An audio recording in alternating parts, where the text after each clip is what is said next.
Abaya Hawa, Isaya Hawasay, ang may likha ng ating buhay. Abaya Hawa.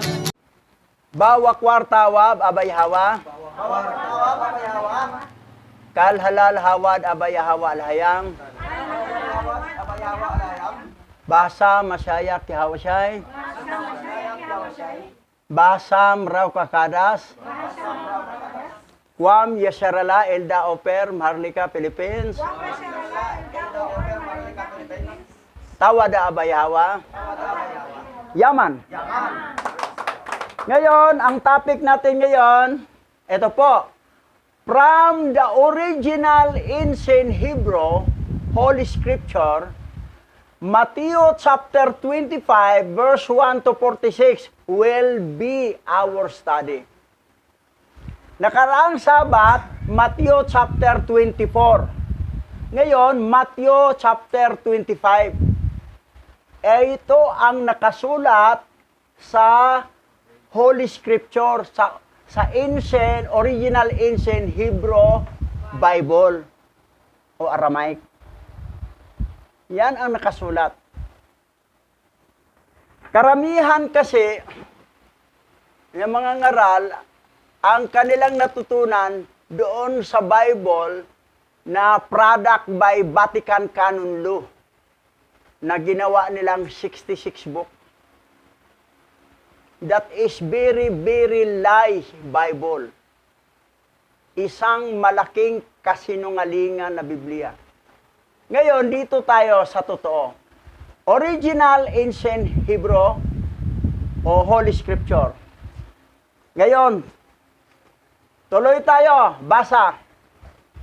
Matthew chapter 25 verse 1. Ang kaharian ng langit ay maihahambing dito. 10 dalaga ang lumabas upang salubungin ang kasintahang lalaki. Bawat isa sa kanila ay may dalang lampara. So, halos kapareho lang yun sa 66 book na may 10 dalaga na pareho may dalang ilawan. Ngayon, tuloy tayo. Basa.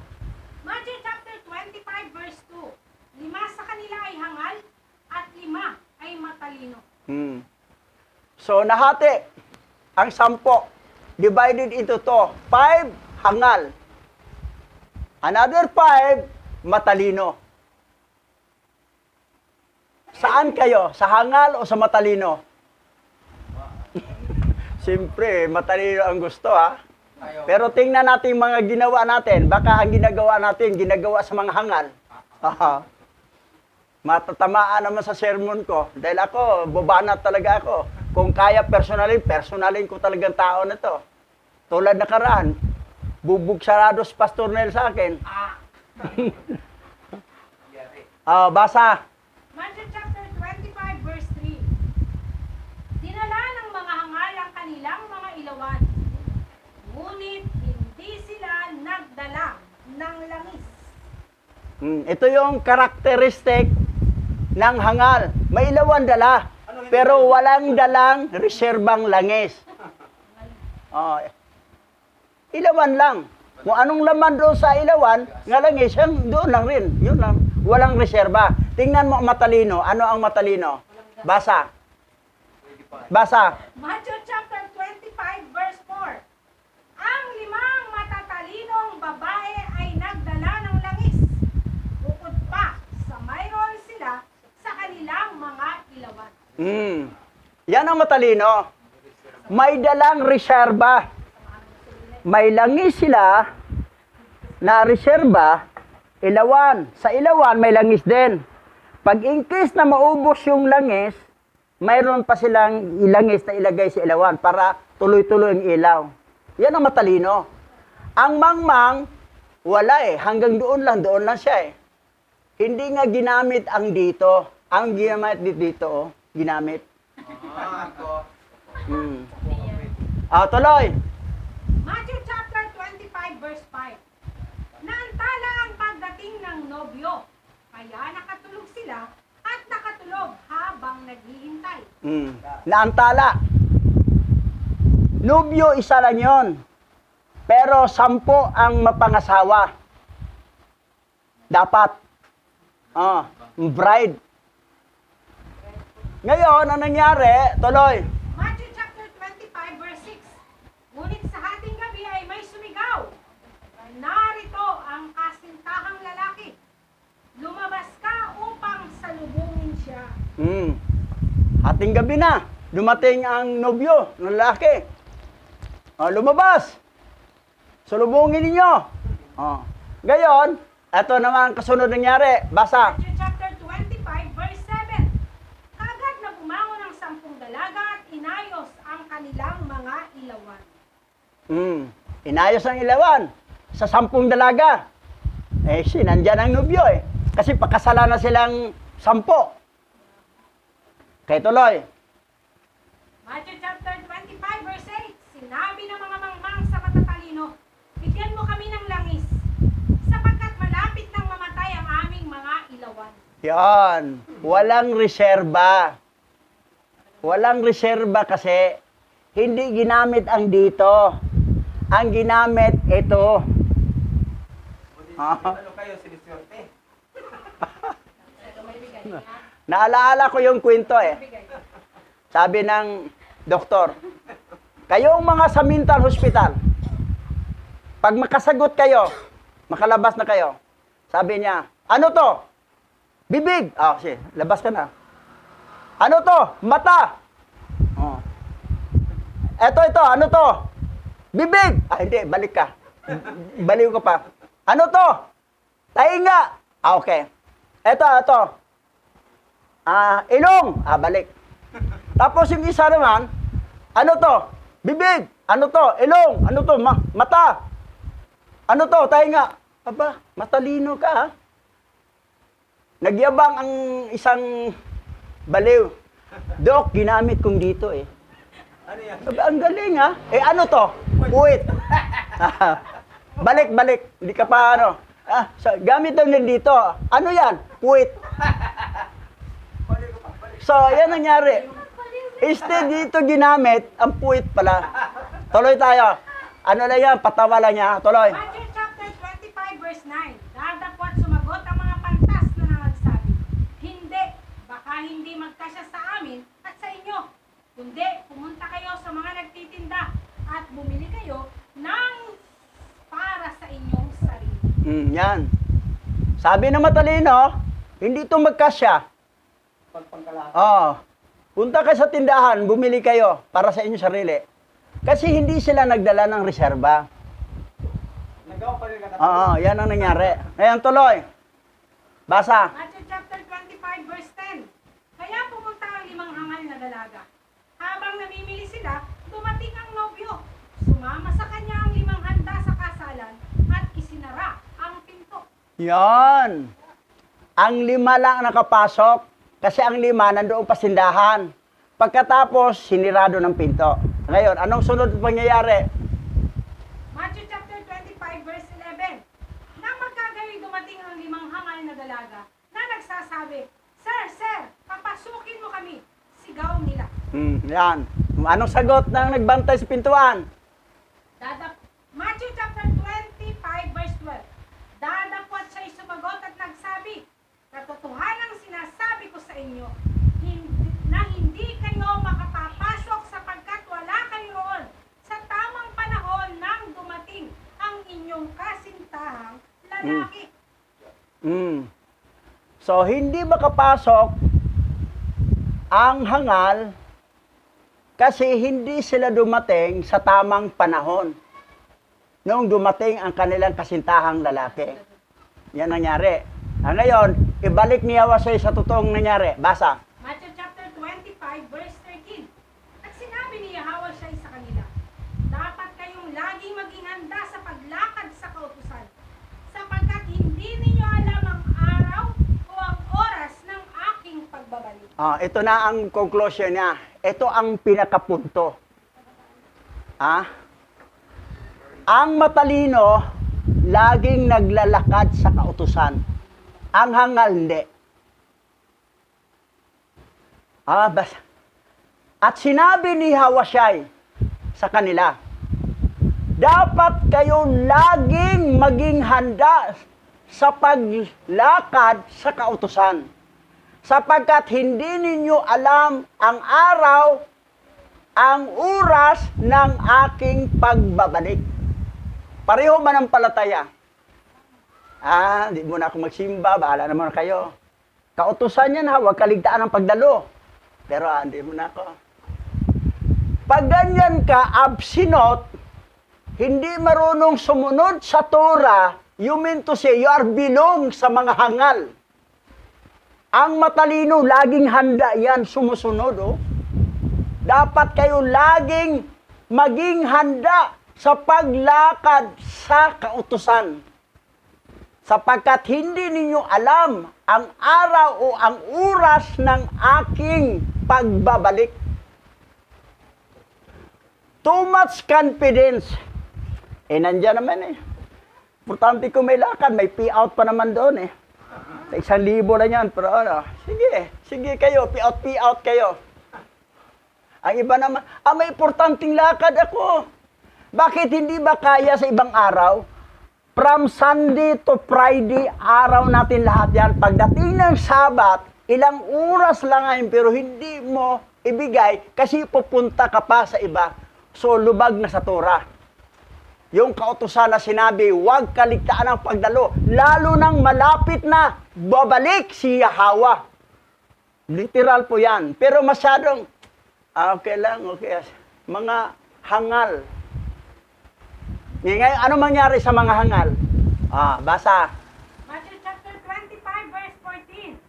Ang kaharian ng malaya ay katulad ng isang taong naglalakbay, na tinawag ang kanyang mga alipin at ipinagkatiwala sa kanila ang kanyang pag-aari. Another illustration o ano ni Yahweh Shai, na ang kaharian ng langit ay katulad sa isang taong naglalakbay. Okay, tuloy. Matthew chapter 25 verse 15. Sa bawat isa ay binigyan niya ng kayamanan ng mga talento ayon sa kanyang kakayahan. Ang isa ay binigyan niya ng 5 talento, ang isa ay 2 talento, at ang isa ay 1 talento. Saka siya umalis. May binigyan ng 5 talento, may binigyan ng 2 talento, may 1 talento. Saka siya umalis. Ito. Ngayon, anong ginawa nila sa talento binigay? Basa. Matthew chapter 25 verse 16. Nang magkagayoy lumaon ang tumanggap ng 5 talento at nangalakal at kumita ng 5 talento. Tumubo ang talento niya na binigay na 5 ay tumubo ng another 5. Kinakalakal niya. Okay, tuloy. Sa 2 talento. Matthew chapter 25 verse 17. Sa gayon ding paraan, ang tumanggap ng 2 talento ay yumaon at nakipagkalakalan at nakinabang ng 2 pa. Tumubo ng 2 pa. Ngayon, dito tayo sa 1 talento. Matthew chapter 25 verse 18. Datapwat ang tumanggap ng 1 talento ay yumaon at humukay sa lupa at itinago ang salapi ng kaniyang amo. Tinago ha. 1 talento lang niya yan, pero hindi pa niya pinangalakal. Tinago lang niya. Mamaya, anong rason niya? Bakit ganun ginawa niya? Tuloy. Matthew chapter 25 verse 19. Pagkalipas ng mahabang panahon, dumating ang amo ng mga aliping iyon at nakipag-usap sa kanila. Ito na. Para na naharapan na sa sa mga ginawa lang talento. Matthew chapter 25 verse 20. At ang tumanggap ng 5 talento ay lumapit at nagdala ng 5 talento na nagsasabi, Amo, binigyan mo ako ng 5 talento. Narito ako'y nakakuha pa ng 5 talento bukod sa kanila. So, nag-report na yung nakatanggap na 5 talento. Okay, tuloy. Matthew chapter 25 verse 21. At sinabi sa kanya ng kaniyang amo, mabuting gawa, mabuti at tapat na alipin. Halika, makibahagi ka sa aking kagalakan. Naging tapat ka sa kakaunting bagay at pamumunuan kita sa maraming bagay. Kung anong talento na mayroon tayo, ipagamit natin. At bibigyan tayo, pamumunuan tayo ng marami pang bagay pagdating doon sa eternity. Yan. Tuloy. Matthew chapter 25 verse 22. At lumapit ang tumanggap ng 2 talento at nagsabi, Amo, binigyan mo ako ng 2 talento. Narito, nakinabang ako ng 2 pang talento. Nakatubo rin ang 2 talento. Okay, tuloy. Matthew chapter 25 verse 23. Sinabi sa kaniya ng kaniyang amo, mabuting gawa, mabuti at tapat na alipin. Naging tapat ka sa kakaunting bagay. Pamamahalaan kita sa maraming bagay. Pumasok ka sa aking kagalakan. Pero mo, sinabi, pumasok ka sa aking kagalakan. Kasi, iniwanan siya ng talento na mayroon siyang kaalaman, ginamit niya sa tama. Hindi yung may kaalaman, hindi niya gamitin, tinago. Kasi natakot. Baka kutsain, awayin. Yan ang mga duwag na ayaw ibanggit o ihayag ang pangalan niya. Natakot, mga duwag yan eh. Ngayon, tingnan natin yung isa pa. Matthew chapter 25 verse 24. At lumapit ang tumanggap ng 1 talento at nagsabi, nalalaman kita na ikaw ay mga agaw, na gumagapa sa hindi mo inihasik, at umaani kung saan hindi mo ikinalat ang binhi. Biro mo ha. Binatikos pa niyang amo niya. Biro mo ha. Isa nga ang talentong binigay niya, pero at least may talento siya. Kahit paano, isa.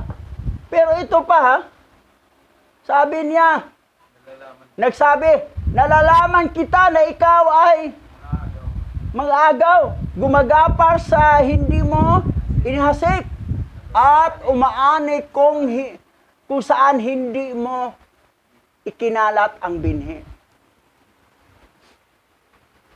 So, may mga tao talaga na bibigyan ng talento, knowledge sa kanyang pagkatao, pero hindi niya gamitin kasi ang resulta talaga dyan, tamad. Ayaw lang.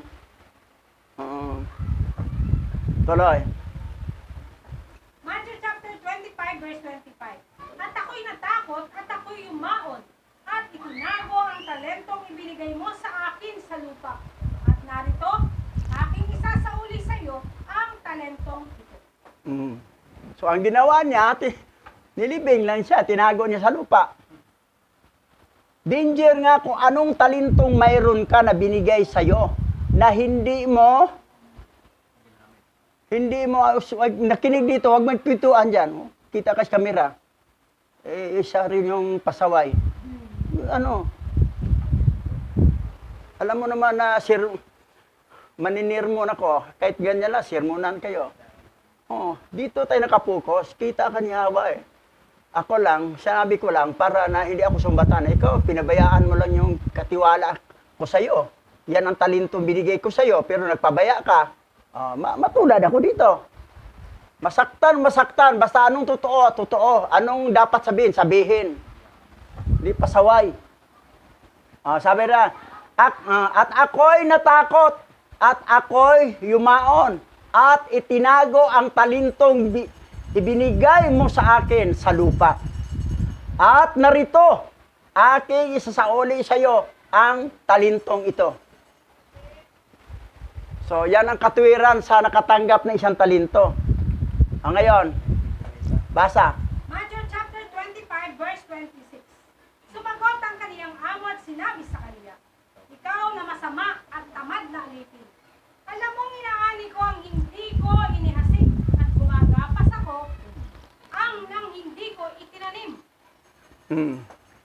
Sinabi na ni Yahweh, anong sabi niya sa may isang talento? Sumagot sa kanya ang kanyang ama at sinabi sa kanya, ikaw na masama, masama, at tamad na alipin. Tamad. Alam mong inaani ko ang hindi ko inihasik at gumagapas ako ang hindi ko itinanim. Binalik sa kanya, na alam mo naman na ganon. Pero ang matindi doon, sinabi na tamad na alipin. Masama at tamad. Tuloy. Matthew chapter 25 verse 27. Kaya't dapat ay inilagay mo ang aking pera sa mga nagpapalit, at pagkatapos ay sa aking pagdating ay tinanggap ko sana ang akin na may tubo. Na dapat, katulad sa ginawa noong may 5 talento na binigay at may 2 talento, talagang kinalakan nila. Ito na lang, kahit na lang ipagpapalit. Na, sige ito, para may tubo, pagbalik ng amo. Walang tubo, nilibing sa lupa. Kung anong mayroon ka, hindi mo pinagamit. Sinarili niya lang. Sinarili lang niya. Ayaw pa alpas, inaipala. So, alam mo anong knowledge na mayroon ka, nalaman. Ngayon, hindi mo ipagamit yan kasi natakot ka, naduwag ka, kabilang ka itong klaseng alipin ito. Tuloy. Matthew chapter 25 verse 28. Kunin ang talento sa kanya at ibigay sa may 10 talento. Pakuha ang talentong isa, ibigay doon sa may 10 talento. Ngayon, ano pang sinabi? Matthew chapter 25 verse 29. Sapagkat ang mayroon ay bibigyan pa, at magkakaroon siya ng kasaganaan. Ngunit ang sino mang wala, kahit ang mayroon siya, ay kukunin sa kanya. Ang mayroon, pero ginamit, dagdagan pa. Pero ang kahit konti lang kukunin, wala na, zero na. Zero balance, wala na siyang talento. Inalis sa kanya. Biro mo, sapagkat ang mayroon ay bibigyan pa at magkakaroon siya ng kasaganaan. Kasaganaan ngunit ang sino mang wala, kahit ang mayroon siya, ay kukunin pa sa kanya. As in zero ang bagsak sa kanya. Ngayon, ano pa sinabi? Matthew chapter 25 verse 30. Itapon ang walang kwentang taong ito sa kadiliman sa labas. Doon siya iiyak at magngangalit ang kanyang mga ngipin sa apoy na hindi mapapatay kailanman. Yan. Imperno. Imperno. Itapon ang walang kwentang taong ito sa kadiliman, sa labas, doon siya iiyak. At magngangalit ang kanyang mga ngipin sa apoy na hindi mapapatay kailanman. Saan siya titira? Sa dagat-dagatang apoy. Dahil may talento siya, hindi niya pinagamit, nilibing niya, sinarili niya. Maingat kung anong talentong mayroon ka, gagamitin mo yun. Dahil pag hindi mo gagamitin, parang hindi ka elect, hindi ka binhi ni Yahweh, binhi ka ng mga nahulog na anghel. Yan. Ito yung pinakita ni Yahweh kung sino yung maimperno. Itong 5 dalaga naman, na mangmang, wala talaga. Hindi lumalakad sa tura Wala namang binanggit doon maimperno. Kasi yung masama ka sa bride o masaya kay Hawashay, ay mataas ang posisyon mo doon sa langit. Bride ka Pero yung hindi, doon ka sa mababa. Bagsak, bangkita, parang. Yun ang sinabi ko. Ang akin naman, sinasabi ko, magalit kayo na magalit, at least sinabi ko ang totoo. Kasi kung hindi ko sabihin, ako naman ang mapagalitan. Dahil ang tungkulin ko, nagpabaya ako. Dahil duwag ako, magsabi sa inyo, baka kayo magalit sa akin. Kumbaga, naduwag ako sa inyo. Hindi. Magalit kayo sa akin, wala akong pakialam. Basta sabihin ko totoo, ano yung nakasulat. ano yung sinabi. Kaya nga pinagkalooban tayo na mag-translate ng original kasi nakita yung tapang, bakal na kamay na magsalita na walang takot. Hindi duwag. Mabuti may sumuportang 3 ibong mandaragit na mga babae pa yan, ha? Wala rin takot. Pag si Cardinal Tagle na maging Santo Papa, dito sa Pilipinas, siya nakatira, may mangaral na kalaban sa kanyang panampalataya. Titingnan natin dito kung sino yung natiling matapang o ang matapang naging duwag na. Kasi ipatawag ka talaga. Maraming kayong mga gipost doon sa social media eh. Sinabi nyo si Jesus Christ, Satanas. Alam mo naman na ako ang Santo Papa. At ako ang napili at nakatira sa Pilipinas. At dito pa kayo nagsilita. Parang insulto niya ako. Ngayon, nandito ka na sa hukuman ko. Tanggapin mo si Jesus Christ para hindi ka mamatay o tanggihan mo at patuloy ka sa masaya kiyawasay mo at hatulang ka namin ng kamatayan. Dito ngayon magkaalaman kung sino talaga ang totoong matapang at sino yung dating matapang na biglang naging duwag. Ganon.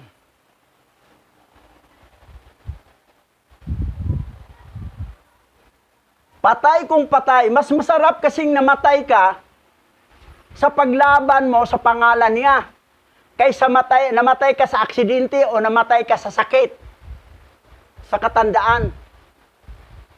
Pero pinatay ka dahil pinaglaban mo si Masaya Yahusay, binanggit na dahil sa aking pangalan, kapuutan kayo, harap kayo sa hukuman at ipapatay nila kayo. Nakasulat, binanggit na ni Yahusay yun eh.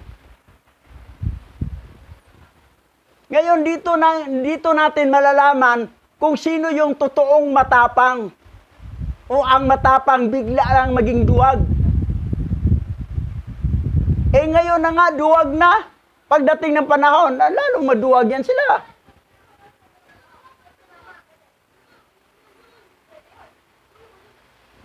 Sinabi nga ni Yahusay, hayaan mo makapatay sa pisikal na katawan at hindi naman makapatay sa iyong kaluluwa.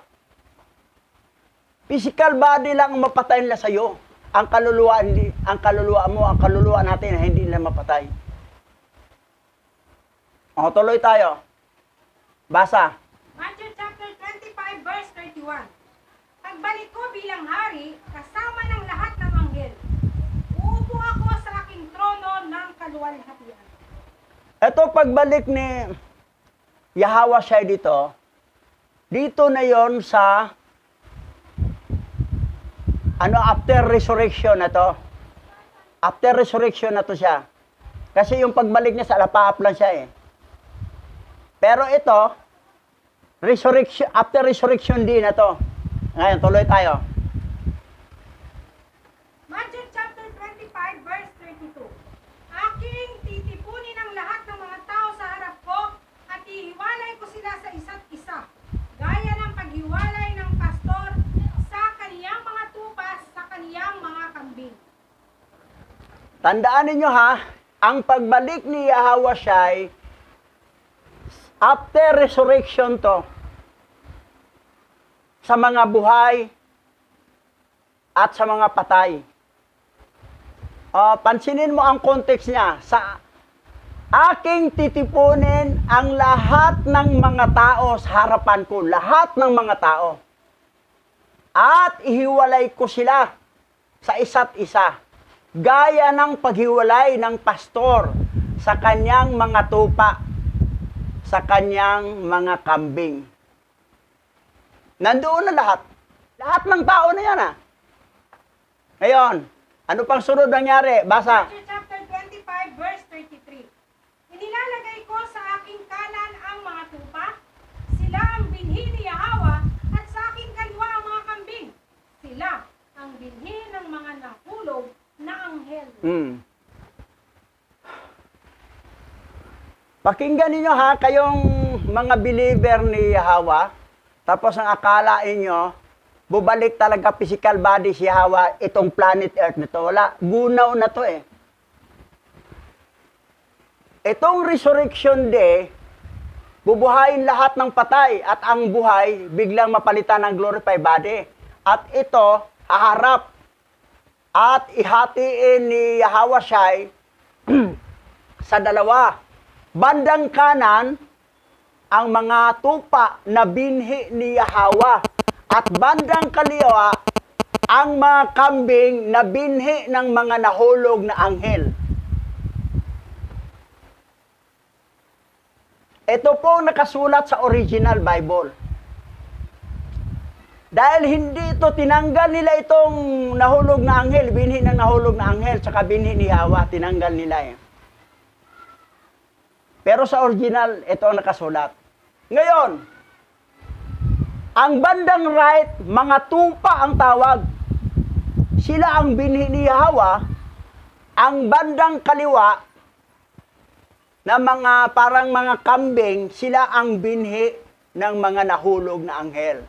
Ngayon, anong nangyari? Basa. Matthew chapter 25, verse 34.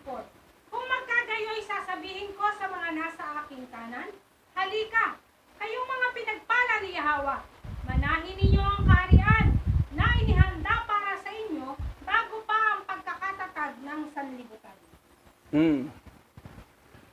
Manahin ang kaharian, the kingdom of Yahweh. Manahin sa mga binhi ni Yahweh na ito'y nakahanda na sa kanila bago pa sa pagtatag ng sanglibutan. Before the foundation of the world. Nakaready na po yun. So mapalad ang mga taga kanan. Dahil sila pala ang mga binhi ni Yahweh na kahintulad sila sa isang tupa. Kanan to ha, tupa. Ang karakteristik kasi ng tupa, masunurin. Ang kambing, masuwayin eh. Ngayon, sinabi, manahin ninyo. Manahin ninyo ang kaharian na inihanda para sa inyo bago pa ang pagkatatag ng sanglibutan. Before the foundation, nakaready na pala ang mga pangalan. Ngayon, ano pang nangyari? Second book of Enoch, chapter 23, verse 2. At sinabi sa akin ni Prabuel, lahat ng mga bagay na sinabi ko sa iyo, isinulat namin. Umupo at isulat ang lahat ng kaluluwa ng sangkatauhan. Gaano man karami sa kanila ang isinilang. At ang mga lugar na inihanda para sa kanila, hanggang sa kawalang hanggan. Sapagkat ang lahat ng kaluluwa ay inihanda hanggang sa kawalang hanggan, bago ang pagkakabuo ng mundo. Bago ang pagkabuo ng pagkamundo. Before the formation of the world. Nandyan na ang mga kaluluwa, isinulat na ni Prabuel. Nila ni Enoch, sinulat na nila ang mga kaluluwa na yan, nakalista na. Nakalista ng mga kaluluwa na ito yon ang mapunta sa walang hanggang buhay. Before the formation of the world, bago ang pagkabuo ng mundo, wala pa, hindi pa nabuo ang mundo, naka-record na ng mga kaluluwa na yan, ay sa langit na sila, nakalista. Kumbaga, nalista na sila. Pipila na lang sila sa payout kasi nalista ng pangalan. Pero pag wala ang listahan mo doon, di ka makakuha ng payout. Walang payout. Kasi wala ka sa master list. Pero mo, sinulat na ang pangalan sa master list. Si Prabuel, sila si Enoch, nag-record sa master list. Para pagdating ng panahon, i-payout na. Kaya pala nauso ngayon ang payout. Pupila ka na lang dito. Nauso ang pay-out dahil sa barangay kanina nagpila haba, pay-out. Magkano ang tanggap? 1,000.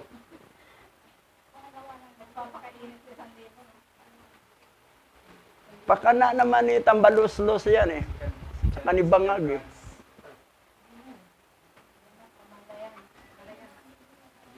Sa Visayas pa, ginawa pa sa Cebu, ginawa pa lang 20 pesos ang kilong bigas. Pero yung kilo naman, pinakamababang klase na bigas. Pero after election, balik naman sa taas yan eh. Hindi ka narik. Iuto-uto lang. Wala talaga. Pang-ago-upaw na. Mga lahi talaga ng fallen angel yan eh. Okay. Sa Book of Enoch to ha, Second Book of Enoch, chapter 23, verse 2. Kapareho sa binasa natin kanina, ganito rin ang nakasulat sa Book of Enoch. Ang Book of Enoch kasama sa original Bible. Tinanggal doon sa original Bible, gumawa sila ng 66 book. Pati yung 80 books ni King James, 1611, wala na rin Enoch. Tinanggal nila. 14 books ang inalis. Basa. Efeso chapter 1 verse 4 to 5. Nang tayo ay pinili niya na kasama niya bago pa itatag ang mundo upang maging banal at inosente sa harap niya sa pag-ibig. Pinili niya tayo bilang kanyang mga anak sa pamagitan ni Hamashaya. Ito ang kanyang layunin at hangarin. Kailan napili? Bago itatag ang mundo. Before the foundation of the world to be His holy and innocent before Him in love. Kapareho din sa Book of Enoch. Ephesians to, chapter 1, verse 4 to 5. Ngayon, ito pa, basa. Matthew chapter 22 verse 14. Pagkatapos ay sinabi ni Yahweh, lahat ay tinawag, ngunit ang mga naligtas upang makapasok sa kaharian ng langit ay yung mga pinili bago pa nilikha ang mundo. Matthew chapter 22 to Ang topic natin ngayon, 25. 22 verse 14. Pagkatapos ay sinabi ni Yahweh, lahat ay tinawag, ngunit ang mga naligtas upang makapasok sa kaharian ng langit at yaong mga pinili bago pa nilikha ang mundo.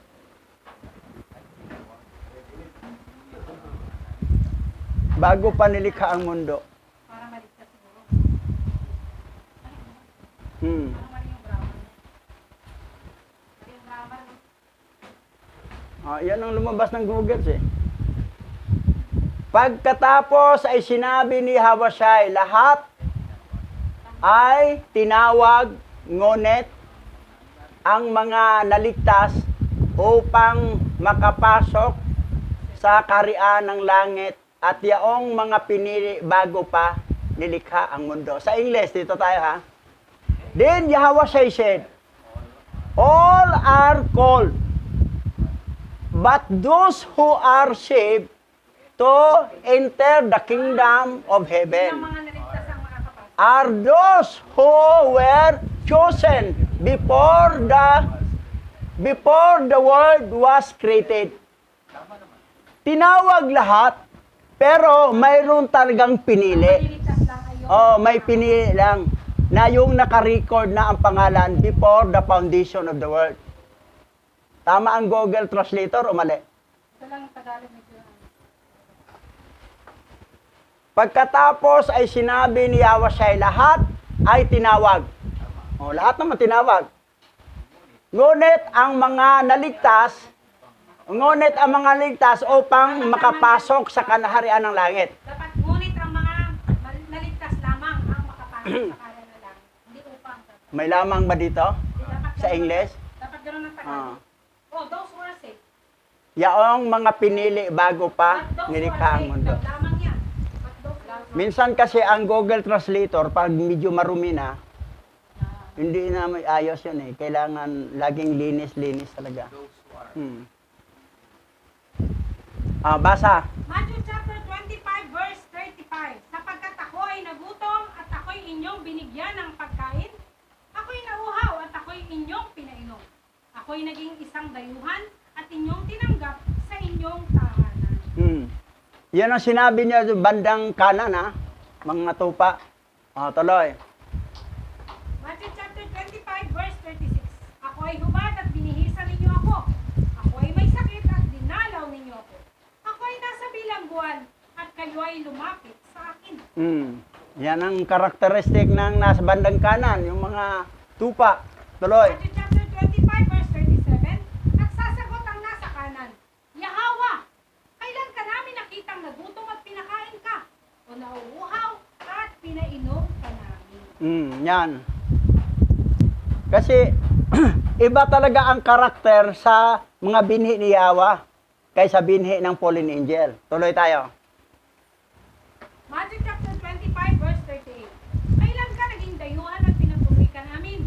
Uhubad ka at dinamitan ka namin? Matthew chapter 25 verse 39. At kailan ka namin nakitang may sakit o nasa bilangguan at dinalaw ka? Matthew chapter 25 verse 40. Katotohanang sinasabi ko sa inyo, ano man ang ginawa ninyo sa isa sa pinakamababa sa mga kapatid kong ito, ay ginawa ninyo sa akin. Ito ang sagot ni Yahweh ha. Katotohanang sinabi ko sa inyo, ano man ang ginawa ninyo sa isa sa pinakamababa sa mga kapatid kong ito, ay ginawa ninyo sa akin. Yan. Ngayon, tuloy. Matthew chapter 25 verse 41. Pagkatapos ay sasabihin niya sa mga kaliwa, sa mga nasa kaliwa, ang mga inapo ng mga nahulog na anghel, lumayo kayo sa akin, kayong mga isinumpa sa apoy, na hindi mapapatay, na inihanda para sa inyong amang dyablo at sa kanyang mga anghel. Yan, Angelina ha. Wala to sa 66 book. Giklaro talaga ha. Pagkatapos ay sasabihin niya sa mga nasa kaliwa, ang mga inapo, nga sila, ng mga nahulog na anghel. Lumayo kayo sa akin. Kayong mga isinumpa sa apoy na hindi mapapatay, na inihanda para sa inyong amang dyablo at sa kanyang mga anghel. Lahat ng nasa kaliwa, binhi ng mga nahulog na anghel, doon talaga sila sa apoy. Magkakasama sa kanilang tatay. Tuloy. Matthew chapter 25 verse 42. Sapagkat ako ay nagutom at hindi ninyo ako binigyan ng pagkain. Ako'y nauhaw at hindi ninyo ako pinainom. Yan ang karakteristik Matthew ng chapter 25 verse 43. Ako ay isang dayuhan at hindi ninyo ako tinanggap. Wala akong anuman at hindi ninyo ako binihisan. Ako ay may sakit at nasa bilangguan at hindi ninyo ako dinalaw. Tuloy. Matthew chapter 25 verse 44. At sasagot ang nasa kaliwa, Yahawa, kailan ka namin nakitang nagutom, nauuhaw, walang tirahan, hubad, may sakit, o nasa bilangguan, at hindi ka namin tinulungan. Matthew chapter 25 verse 45. At sinabi ni Yahawa sa kanila, alalahanin ninyo, nang kayo tumanggi sa tulong mula sa isa sa pinakamaliit sa mga ito, ay ikinaila ninyo ako. Sinabi ni Yahweh ha. At sinabi ni Yahweh. Pero si Yahweh siya yon, kasi Yahweh, isa lang sila eh. Sa kanila. Alalahanin ninyo, nang kayo'y tumanggi sa tulong mula sa isa sa pinakamaliit sa mga ito, ay ikinaila ninyo ako. Nasaan ang lagay? Tuloy. Matthew chapter 25 verse 46. Itatapon sila sa walang hanggang kaparusahan matuwid ay magkakaroon ng buhay na walang hanggan. Saan mapunta? Mga binhi ng mga fallen angel. Magkasama sila sa tatay nila. Sa kaparusahan na walang hanggan. Eh, mga binhi ni Yawa ay mga matuwid. Sa buhay na walang hanggan. Ngayon, ito na ngayon. Anong pagkakaiba? Basa. 1 chapter 10 verse 26. Ngunit hindi kayo naniniwala sapagkat hindi kayo kabilang sa aking mga tupa. Yan. Pag hindi talaga kabilang sa tupa, kasi hindi siya tupa, parang doon siya nabilang sa kambing ng mga binhi ng mga fallen angel, hindi talaga maniwala yun eh. Ngunit hindi kayo naniwala sapagkat hindi kayo kabilang sa aking mga tupa. Kahit anong pinaliwanag mo, pero kahit tumanggi, nag-share ka, didibatihin ka, paawayin ka, wag kang tuloy-tuloy lang. Trabaho natin to eh. Dito natin malaman na yung mga tao na yan, binhi iyan ng mga fallen angel. In other words, serpent seed yan. Pero ang binhi ng babae o binhi ni Yahweh, woman seed, ay sumunod yon, maniwala. Pero mayroon namang mabagal lang tumanggap. Kailangan pagtiyagaan pa natin. Nagtulog-tulugan pa eh. Mahirap lang magisingin yung hindi totoong tulog. Nagtulog-tulugan lang. Gisingin mo. Hirap gisingin yung gising eh. Mas madali gisingin yung tulog talaga, totoong tulog. Gawa pa yun ng relate na sistema para lang magmukhang natulog talaga. Tayo, kaya lang natin ginagawa to, ginagamit natin ang talento na kung meron tayong binigay. Dahil tayo naman ang tumatakilid pag hindi natin gagamitin ang talentong binigay sa atin. Yan. Okay, tuloy.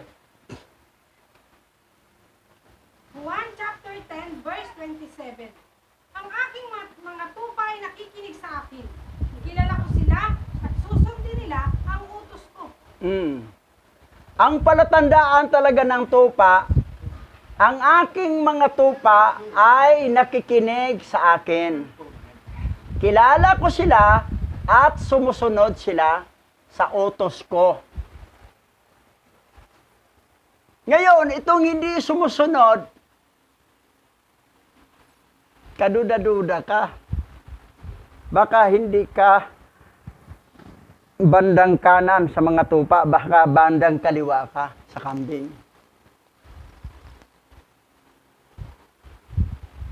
Ganon. Tuloy. 1 chapter 10 verse 28. At binigyan ko sila ng buhay na walang hanggan. Hindi sila malilipol kailanman. Walang aagaw sa kanila sa aking kamay.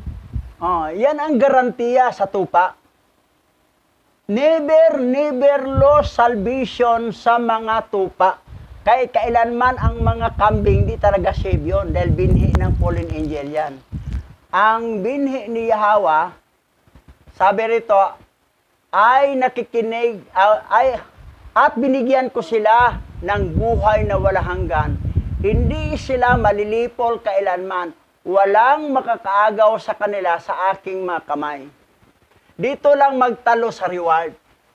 Never lose salvation, pero ang loss lang nila ang reward. Walang mansion, walang service, vehicle na chariot of fire, at sa bangkita nakalagay, langit pa rin, ang iba tagaparang na ginugulo ng mga hayop doon. Kasi kasama siya sa 5 mangmang na berhen na dalaga na hindi naghanda ng reserbang langis. Hindi sila kasama sa bride of Messiah Kihawasay. Ang bride of Messiah Kihawasay, doon yun sa mansion. Pero sila, doon sila sa bangkita, sa parang. Ngayon, Basa. 1 chapter 3 verse 16. Sapagkat gayon na lamang ang pag-ibig ni Alahayam sa kaniyang binhi sa sanglibutan, na ibinigay niya ang kaniyang bugtong na anak, upang ang bawat sumampalataya sa kaniya ay hindi mapahamak, kundi magkaroon ng buhay na walang hanggan. Magkaiba sa John 3:16 ng Babylonian Bible, masyadong general nila. Pero specific pala sa original Bible. Pero mo sapagkat gayon na lamang ang pag-ibig ni Alahayam sa kanyang binhi sa sanglibutan. Gidiritso lag sanglibutan, tinanggal tong binhi. Na ibinigay niya ang kanyang bugtong na anak upang ang bawat sumampalataya sa kanya ay hindi mapahamak kundi magkakaroon ng buhay na wala hanggan. Naligtas tayo sa pamagitan ni Yahweh Shai na nagbuhos ng dugo para magkaroon ng kaligtasan. Kaya lang, mayroong gumamit sa tunay niyang pangalan ayon sa sinabi sa Book of Daniel, pero naghandog pa, isang kasuklam-suklam, karumal-dumal ang kanilang ginawa. Binastos nila ang ginawa ni Yahweh Shai. At hindi rin sila maniwala kay Yahweh Shai. Meron na dito sa Pilipinas. Kapareho sila sa Peking Hebrew Israelites sa Israel na mga Edomites. Covenant keeper sila. Ang covenant keeper na sarili lang gawa para maligtas. Maghandog pa sila ng... Yan ang kay Rumalduman. Ibinigay na ng anak upang sumampalataya sa kanya hindi mapahama, kundi magkaroon ng buhay. Yung anak na si Hawa nagkataon-taon, nag-shed ng blood.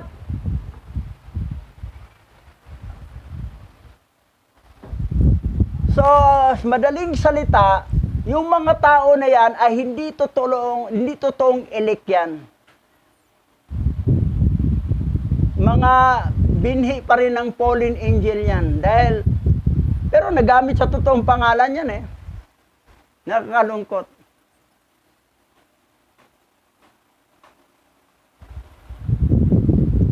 Paano kasi ang sinandalan ng Bible, yung 66 book pa rin na corrupted? Dapat itong gagamitin ang original. Pero kaya lang, kung ano kasing dugong mayroon sila, ipaglaban nila, kung dugo talagang meron la ay binhi ng fallen angel, ipaglaban talagang tatay nila. Hindi nila tanggap ang anak. Nga si Hawa nagkataong tao, naging anak para mag-shade ng dugo para sa kaligtasan. Sila ang gagawa ng kaligtasan nila. Naghandog. Gumawa pa ng templo sa Sayon. Ganon rin ang ginawa sa Israel ngayon. Mga lahi ni Edomites, mga lahi ni Esau na mga Edomites. Yan.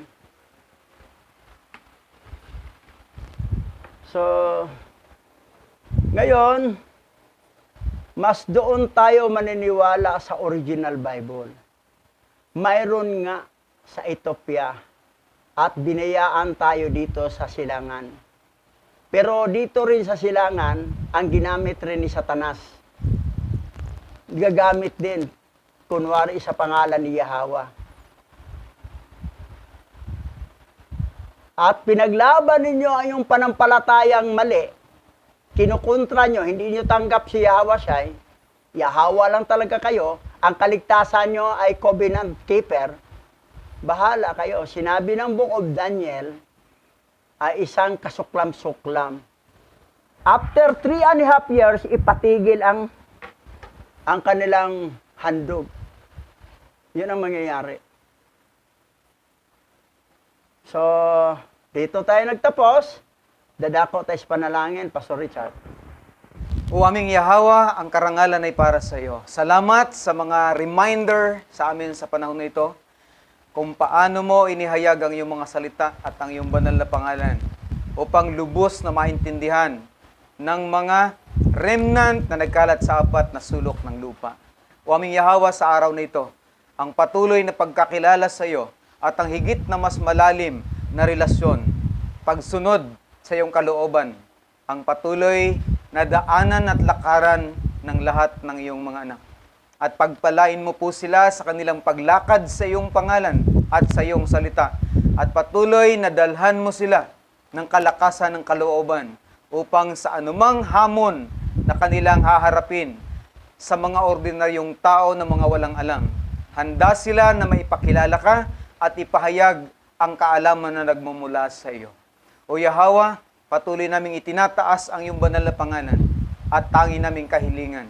Inyo po kaming ingatan, palakasin, at patuloy na tulungan sa panahon ng pagtetestimony tungkol sa inyong salita at sa inyong banal na pangalan. Patuloy po naming itataas ang iyong karangalan saan man kami naroroon. Patuloy ka na makilala ng lahat, lalo na ang mga taong hindi pa ikaw kilala sa mga oras na ito. O Yahweh, ang papuri, pagsamba at pagdakila sa iyo, lalo na sa panahon ng aming paghihintay sa iyong muling pagbabalik. Patuloy na maihayag ang iyong nag-iisang banal na pangalan.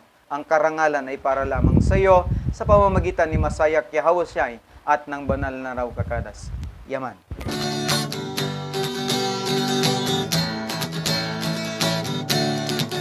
Apa Yahawa, siya Yahawa say ang may likha ng ating buhay. Aba Yahawa,